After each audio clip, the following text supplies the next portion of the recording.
Hello दोस्तों, कैसे हो आप? सब बढ़िया होंगे। आपका स्मार्ट नॉलेज एसआर में स्वागत है। आज आपके लिए एक न्यू टॉपिक पे न्यू वीडियो आ चुकी है, जिसमें मैं आपको बताऊंगा टॉप 5 क्वेश्चन सोशल साइंस, जो आपके क्वेश्चन है बार बार पूछे जाते हैं। तो वो क्वेश्चन मैं आपको बता रहा हूँ इस वीडियो में। तो आपने अभी तक चैनल को सब्सक्राइब नहीं किया तो चैनल को सब्सक्राइब कीजिए और ज़्यादा से ज़्यादा शेयर कीजिए, ताकि जो आपके फ्रेंड्स होंगे उनको भी इस वीडियो के बारे में या जो इम्पोर्टेंट क्वेश्चन है उनको पढ़ने के मौका मिलेगा।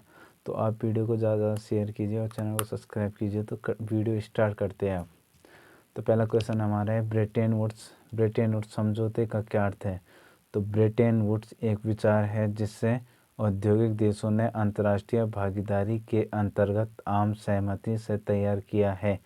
इससे युद्धोत्तर आर्थिक भरपाई और राशि का संचय कैसे स्थिर रहे, इस विषय पर रणनीति बनाई गई। इसका मुख्य उद्देश्य विश्व में आर्थिक स्थिरता को बनाए रखना था।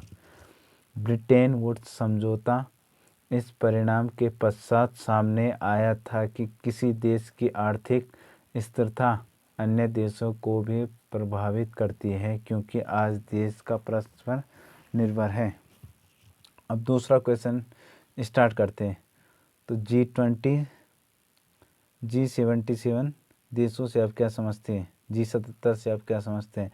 तो G77 विकासशील देशों का एक समूह है जो नई अंतर्राष्ट्रीय आर्थिक व्यवस्था NIO को प्राप्त करने के लिए सामूहिक रूप से काम करता है। अंतर्राष्ट्रीय मुद्रा कोष और विश्व बैंक ब्रिटेन वुड्स के दोहरे समझौते के कारण उत्पन्न अवरोधों के फलस्वरूप इसे ब्रिटेन वुड्स की संतानों की प्रतिक्रिया कहा गया।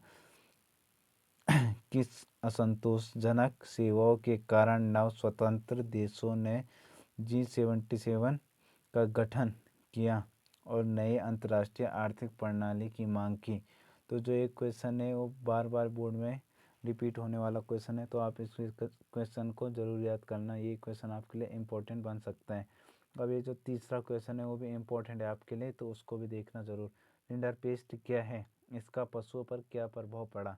ज़मीन और मवेशी अफ्रीकी लोगों के आय के मुख्य स्रोत थे। जब यूरोपियनों ने अफ्रीकी को श्रमिक बनाना चाहा तो उन्होंने इनकार कर दिया। रिंडरपेस्ट पशुओं का एक रोग है जो अफ्रीकी पशुओं में फैल गया है। इसके फैलने से अफ्रीका के 90% मवेशी मौत का शिकार हुए।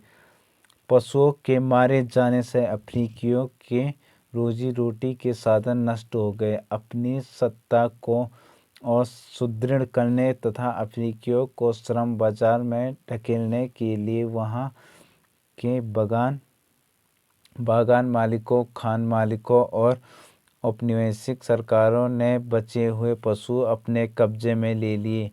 इस प्रकार बचे हुए पशु संसाधनों पर कब्जे से यूरोपीय उपनिवेशकारों को पूरे अफ्रीका को जीतने व गुलाम बना लेने का सुनहरा अवसर हाथ लग गया था।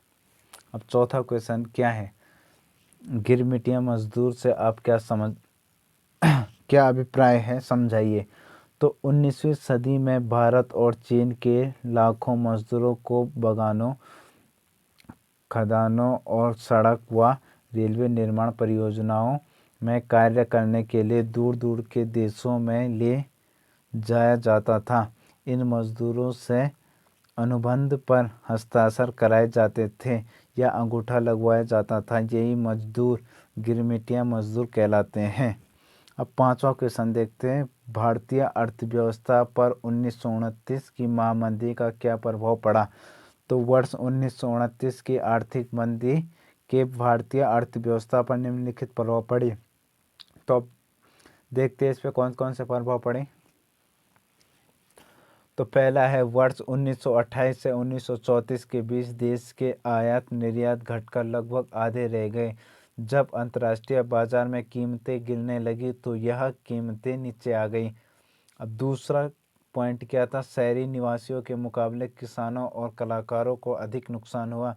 सबसे बुरी मार उन किसानों पर पड़ी जो विश्व बाजार के लिए उपज पैदा करते थे या अनाज पैदा करते थे, कुछ भी चीज़। किसान पहले से ज़्यादा कर्ज में डूब गए। तो ये 3 टॉपिक, ये 3 पॉइंट है इसके, तो आपने इन 3 पॉइंटों को देख लेना है। तो जो ये क्वेश्चन थे सबके सब, ये बार बार एग्ज़ाम में पूछे जाते हैं, तो आपने इन क्वेश्चन को ज़रूर देखना है एक बार। ये क्वेश्चन आपके लिए बहुत इंपॉर्टेंट हो सकते हैं। तो चलो चलते हैं। अब मिलते हैं न्यू न्यू वीडियो में। अगर आपने चैनल को अभी तक सब्सक्राइब नहीं किया तो चैनल को सब्सक्राइब कीजिए। और ये जो 5 क्वेश्चन है आपके बोर्ड में बार बार रिपीट होते हैं।